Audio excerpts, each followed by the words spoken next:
Dober večer, Bog daj, spoštovane gledalke, cenjeni gledalci. Nocoj se srečujemo že 51. In če Bog da, bomo veselo korakali proti 100. oddaji in jo tudi ustrezno proslavili. Po binkošni čas, mesec julij in obdobje dopustov, naši skromni oddaji ne jemlje ne tem, ne idej in ne časa. Naša cerkev živi in po svojih močeh bogati in nadgrajuje kulturo slovenskega naroda. Nocoj bomo na kratko govorili o izbiri poklica, o tem pa ni nikoli prepozno govoriti. Kar se tiče cerkvenega področja in poklicev, je na prvem mestu seveda mašništvo. Letos so slovenske škofije zaznamovale 20 novomašnikov. Največ jih je iz ljubljanske nadškofije, 9. 3 so iz mariborske in 2 iz koprske škofije. 3 novomašniki prihajajo iz vrst frančiškanov, 2 od lazaristov in 1 iz neokatehumenata in je inkardiniran v Rimu. Povprečna starost je 29 let in pol. Najmlajši je star 24 let, najstarejši pa 60 let. Slednji je frančiškan, pater Pascal Gorjup, ki ga poznajo mnogi verniki, ki prihajajo v frančiškansko cerkev v Kamniku. Letos sem se na posvetitev v Ljubljano odpravil s kamero in na srečo uspel priti v prepolni ljubljanski stolnici prav pred oltar.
Dragi bratje, škofje in duhovniki, spoštovani sorodniki, prijatelji naših bodočih novomašnikov, dragi bratje in sestre.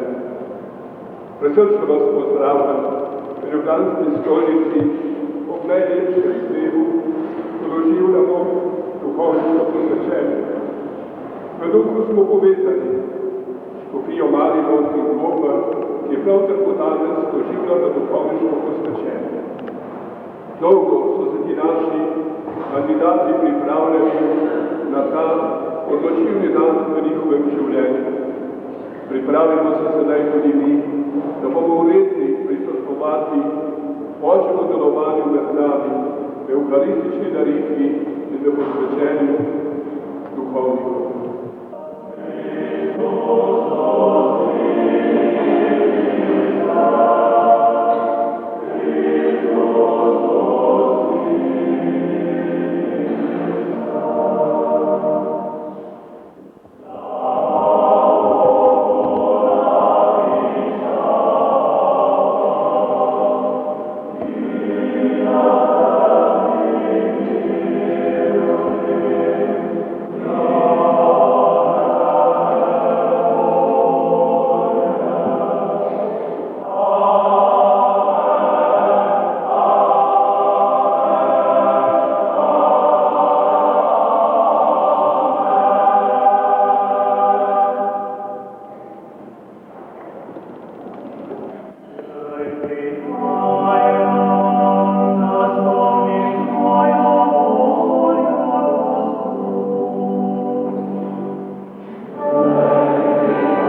Vsi ste lepo povabljeni, da pri tej slovesnosti hvaležno in dejavno sodelujete s pozornim spremljanjem pogledov. Diakoni se bodo najprej predstavili gospodu Načkovu, potem pa nas bo gospod Načkov nagovoril in razložil pomen mašniške službe v cerkvi. Jože Prinej iz župnije Krško.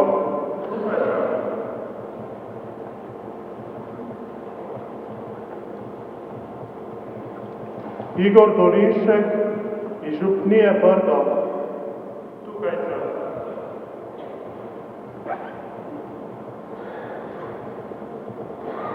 Matjaž Knipic iz župnije Šenčur pri Kranju. Tukaj sem.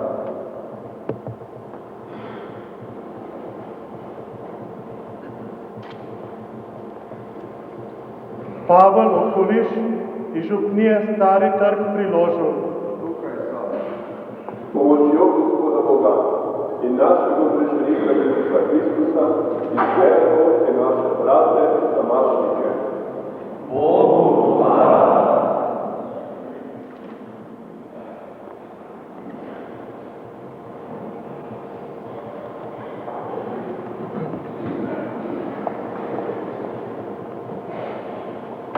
Dragi bratje in sestre, na današnji slovesni praznik svetega Petra in Pavla v povezanosti z vso vesoljno cerkvijo, svetim očetom Janezom Pavlom II, ki tudi prav to uro obhaja evharistično daritev in izroča nekaterim nadškofom palije, doživljamo v ljubljanski stolnici, v Mariboru in v Kopru duhovniško posvečenje. Naša prva beseda je beseda iskrene zahvale. Ne samo zato, da smo spet doživeli ta tako bogat dan za našo škofijo, ampak predvsem tudi zato, da ga moramo doživljati v miru, v svobodni državi Sloveniji, ko sočustvujemo z vsemi tistimi, ki trpijo zaradi vojne ali kot begunci pri nas in drugod po svetu. Zahvaliti se hočemo Božji Materi Mariji za njeno varstvo in pomoč, vsem našim nebeškim zavetnikom, svetemu Cirilu in Metodu, svetemu Nikolaju, zavetniku Ljubljanske stolnice in vsem drugim, posebno tudi zavetnikom naših diakonov, ki bodo posvečeni v mašnike. Naša iskrena beseda zahvale pa velja tudi ljudem. Najprej vam, dragi starši, za vso vašo skrb in ljubezen, s katero ste vzgajali svoje sinove, da so mogli stopiti na to pot, se odločiti za tako pomembno služenje Bogu in ljudem. Vsem, ki so spremljali naše bogoslovce, ki bodo danes postali mašniki, se zahvaljujem za njihove molitve, za njihove žrtve. Zahvaljujem tudi za vso pomoč, ki jo je Ljubljansko semenišče ali Teološka fakulteta ali redovna skupnost frančiškanov ali misijonska družba nazaristov doživela kjerkoli. Iskrena zahvala bogoslovnemu semenišču in Teološki fakulteti za njihovo pripravo na današnji dan. To našo zahvalo pa se povezuje tudi iskrena prošnja. Prošnja, da bi Bog spet dal novih duhovniških in redovnih poklicev, a da bi nam najprej dal dobrih in zdravih družin. To našo zahvalo pa se povezuje tudi iskrena prošnja. Prošnja, da bi Bog spet dal novih duhovniških in redovnih poklicev, a da bi nam najprej dal dobrih in zdravih družin, iz katerih bi mogli prihajati duhovni poklici, in da bi nam dal velikodušnih fantov in deklet, ki se odločajo za tako življenje popolne službe Bogu in ljudem.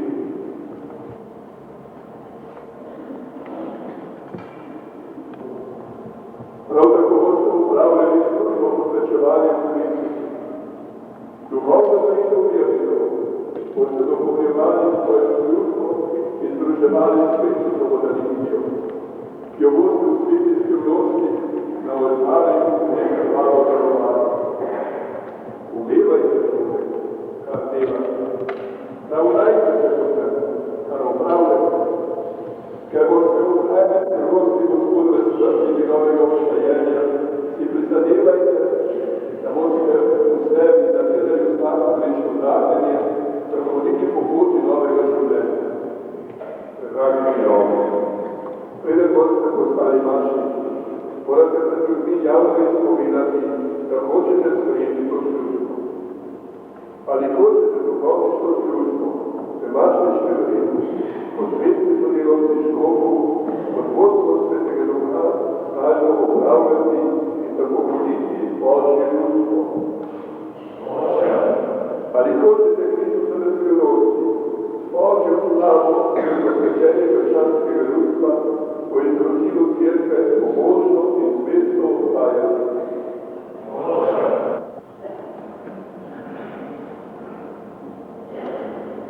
Ali obljubiš mnenje in tvojim naslednikom spoštovanje in pokoščenje?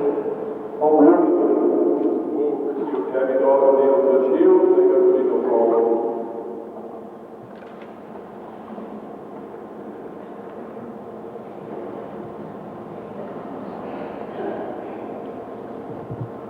Ali obljubiš meni in tvojim naslednikom spoštovanje in pokoščenje? Obljubi Bog, ki v tebi dobro delo začel, da ga tudi dokončal.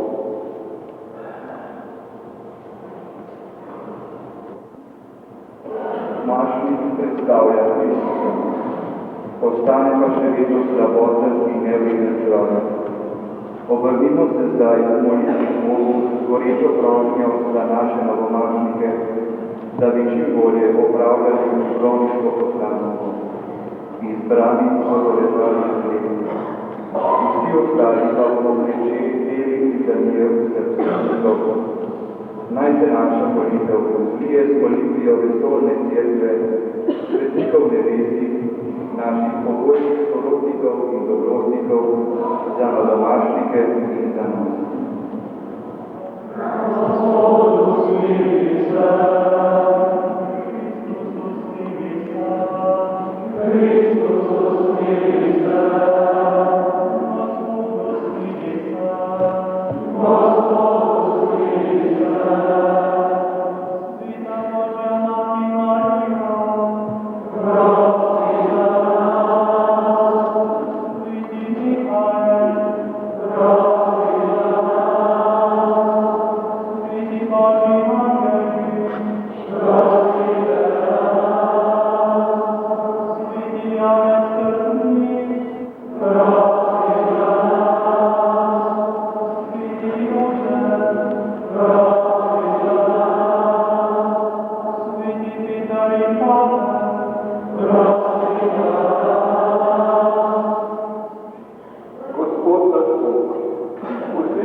Tako, svečanost se z oblekanjem mašniškega oblečila kar nekako zaključi in naporno delo se pričenja. Opravljanje prve mašne daritve v somaševanju skupaj z nadškofom, potem prva samostojna maša ali nova maša in nato življenjske daritve naših novih duhovnikov. Vsi so iz mesa in krvi, tako kot mi. In vsi imamo svoje napake, ki pa jih združeni v občestvu kristjanov lahko skupaj odpravljamo. Zato ne obsojajmo preveč duhovnikov in se raje potrudimo, da bomo tudi mi brez napak in si vsem raje pomagajmo. Človek namreč odraste takrat, ko drugemu odpusti to, da ni odrastel. Odrasel človek bo pred drugim nastopal kot nekdo, ki je včasih lahko močan, včasih šibak, ki ne nosi maske in se ne naslanja na svojo avtoriteto, pa je kljub temu vsakomur človeško blizu. Biti odrasel kristjan ne pomeni, da moramo zagovarjati vse, kar se dogaja v cerkvi, ampak da vidimo stvari take, kot so, torej, da se včasih tudi s čim ne strinjamo.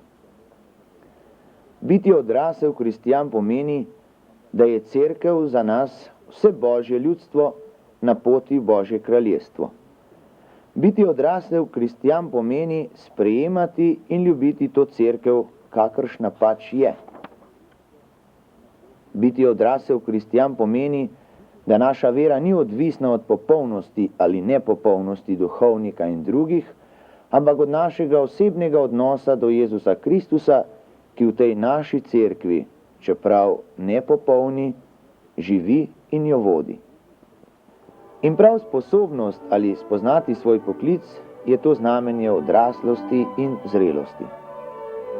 Ali lahko zahtevamo tako pomembno življenjsko odločitev od 14-letnih otrok?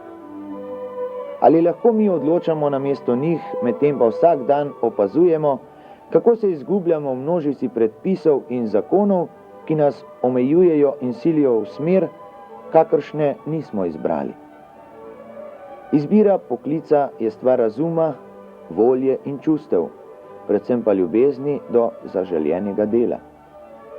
Bog je vsakemu izmed nas določil pot in smer. Nam je prepustil le to, da jo odkrijemo.